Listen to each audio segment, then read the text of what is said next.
Shivani and a new postcard has arrived. This time it is largely from Mumbai, telling the fascinating tale of the Parsis.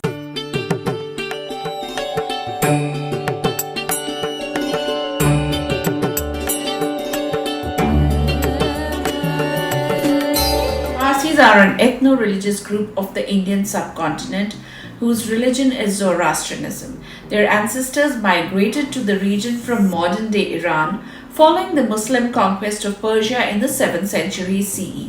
They are the first of two such to have done so, with the other being Iranis, who migrated to the subcontinent many centuries after the coming to power of Qajar dynasty in Persia.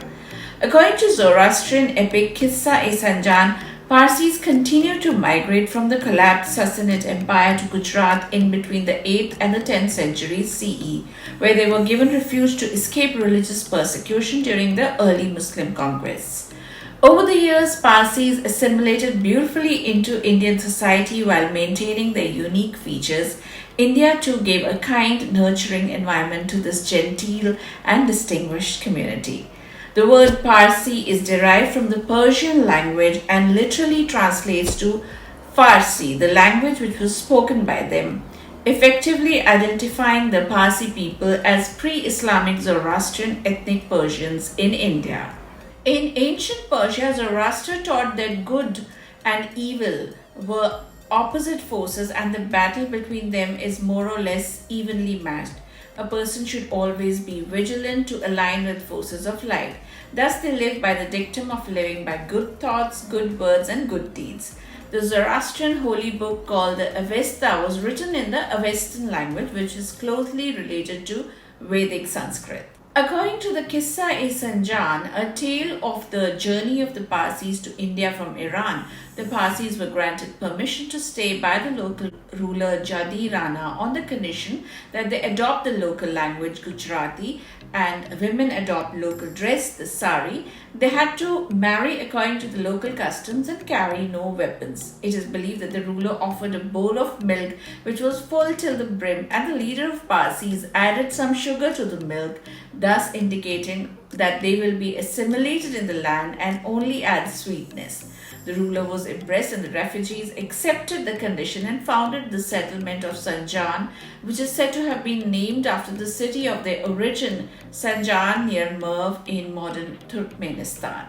After showing the many similarities between their faith and local beliefs, the early community was granted a plot of land on which to build a fire temple. This first group was followed by a second group from Greater Khorasan within 5 years of the first, and this time having religious implements with them, which is the alat. In addition to these, Khorasanis or Kohistanis, or the mountain folk, as the two initial groups are said to have been initially called, at least one other group is said to have come over land from Sari, Iran. For the Iranians, the harbors of Gujarat lay on the maritime routes that complemented the overland Silk Road, and there were extensive trade relations between the two regions. The contact between Iranians and Indians was already well established even prior to the Common Era, and both the Puranas and the Mahabharata use the term Parsikas to refer to the people west of the Indus River.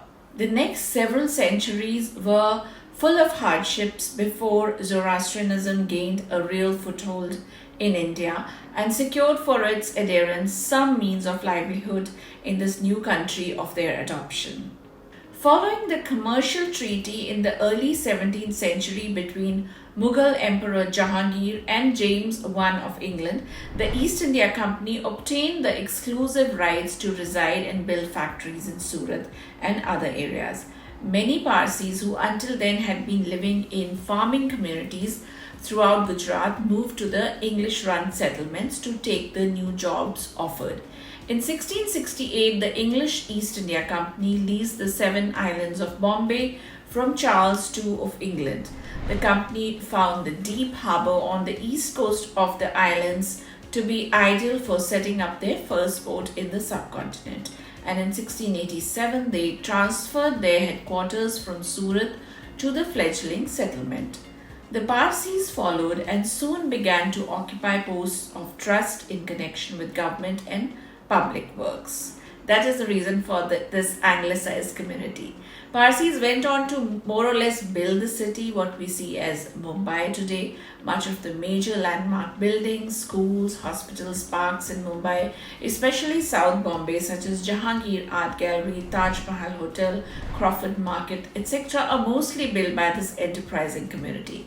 The Parsis have made considerable contributions to the history and development of India, all the more remarkable considering their small numbers. As the maxim, Parsi, thy name is charity, alludes to, their most important contribution is their philanthropy.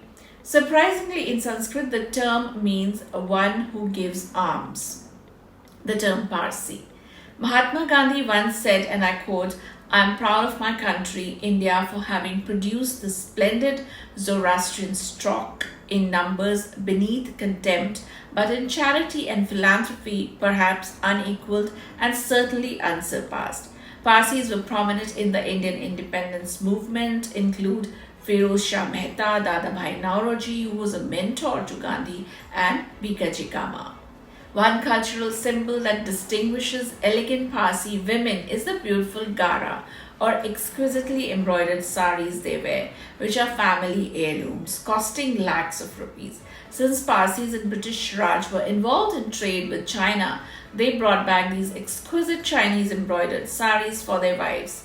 Gara embroidery is an aesthetic composition of pictorial traditions and an emblem of elegance, combining the beauty inherent in four cultural traditions: Persian, Chinese, Indian, and European. This exquisite textile form is truly an intercultural craft. The motifs are influenced by the flora, birds, and even scenes and stories of Chinese origin, like the bridges, pagodas, boatmen, and shrines. Very rarely, even geometric designs are created. Satin stitch, crewel stitch, stem stitch, and French knots are used to create these intricate masterpieces. Parsi food is well known for its wholesomeness, with classic dishes such as salli boti, patrani machi, lagannu custard, and berry pulao, and of course dhan saag. Parsis love eggs and even top their vegetables such as okra and tomatoes with egg. Mumbai, especially Colaba area, is unimaginable without the quintessential Irani or Parsi cafe, which was a meeting place for many, economical and efficient. Zoroastrian festivals were originally held outside in the open air. Temples were not common until later. Most of the temples were built by wealthy Parsis who needed centers that housed purity. As stated before, fire is considered to represent the presence of Ahura Mazda, and there are two distinct differences for the type of fire for the different temples. The first type of temple is the Atash Behram, which is the highest level of fire. The fire is prepared for an entire year before it can be installed, and once it is cared for to the highest possible degree. There are only 8 such temples located within India. The second type of fire temple is called Dare Meher, and the preparation process is not as intense. There are about 160 of these located throughout India. Navroz is the most important festival of Parsis, marking the beginning of the Iranian calendar, celebrated by Parsi community around the world with great pomp and show. In India, a Shehinshahi calendar is also followed, so we have 2 dates for the festival, one in March and then in August. It is generally accepted that a Parsi is a person who is directly descended from the original Persian refugees. A child is initiated into the faith when he or she is old enough to recite some prayers along with the priest at the time of Navjot ceremony. Parsi culture does not believe in any kind of fasting, celibacy, or renunciation. In fact, it is a religion that encourages capitalism, with a caveat that they must indulge in charitable deeds and share wealth. Did you know that the first ever riot in Mumbai was caused by Parsis? It is the Bombay Dog Riots of 1832. where a series of protest actions that devolved into rioting in the city sparked by an attempt by the British government to exterminate the city's stray dogs, controversial for Parsis due to dogs being considered sacred in the Zoroastrian religion. In a Parsi funeral, a dog is a must and is supposed to carry the soul to heaven or its final resting place. Even in death, the body is offered in the Tower of Death so as to be eaten by vultures and be useful to someone even in death. Rather than creating graves for the dead, charities are established in honor of the person. Marriage is also very important to the members of the Parsi community, believing that in order to continue the expansion of God's kingdom, they must procreate. There are, however, rising problems over the availability of brides. The number of Parsis are down to a critical 57,000 and diminishing by the day. Another 40,000 are scattered across the world with an even greater struggle to hang on to their distinct identity. Noted author Bachi Karkaria wrote in a wonderful article, and I quote, Parsi numbers have declined by 12% every census decade. India's population increases by 21%. They are projected to plummet to 23,000 in the near future, reducing the sophisticated urbane community to a tribe. It's a catch-22 situation for a proud community which has always punched above its weight. She says, but the community has also been a victim of its wealth. Lavish charities douse the belly fire of the young, especially boys. Girls are uniformly well educated and scorn unsuitable grooms. Migration further queer the pitch. 1 in every 10 women and 1 in every 5 men remain unmarried by age 50. Fertility rates have fallen below viable levels. Only 1 in 9 holy Parsi families has a child under age 10. Noted industrialist Adi Godrej has said, we should allow the children of Parsi parents who are married to non-Parsis to join the community if they wish to. I think we should be more open.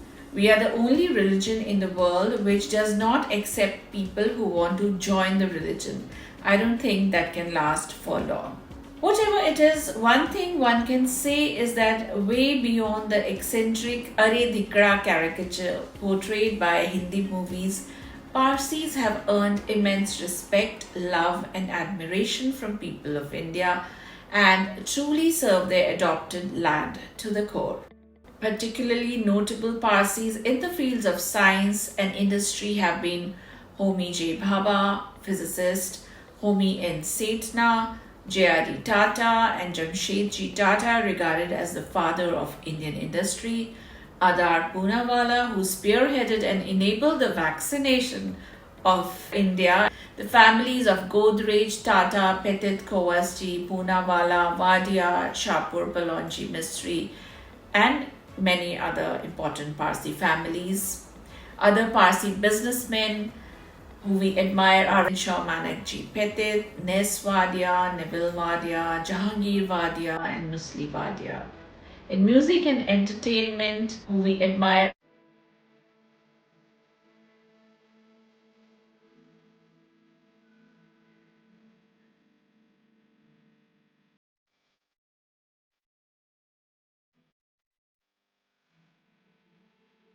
the Parsi community has given India several distinguished military officers.